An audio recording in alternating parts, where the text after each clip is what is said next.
Best काजल DJ Banjaria Nanpara की तरफ से आपके लिए 100 रुपये इनाम आया है।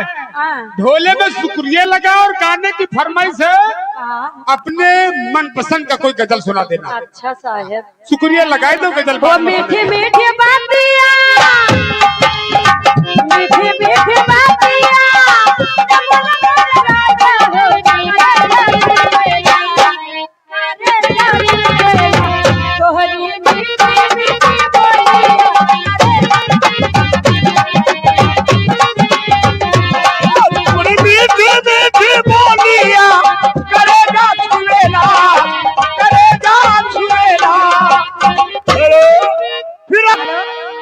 वो सैया मत जा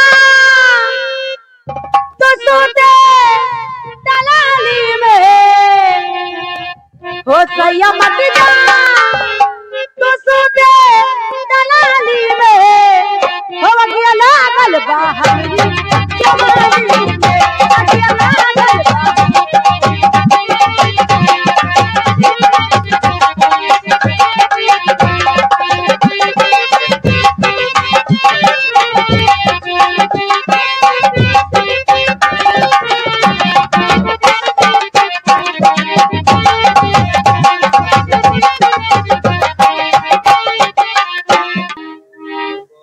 वादा गुजर गया तो गया मत गुजर गई, वादा गुजर गया तो गया मत गुजर गई, नाम दिया रही है,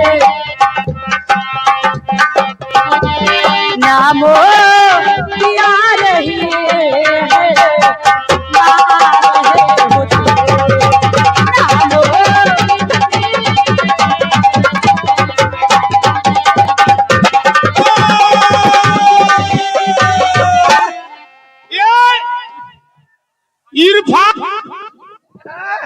इरफान डीजे साउंड सर्विस के तरफ से 50 रुपए इनाम आए। आंचल, तुम आंचल हो?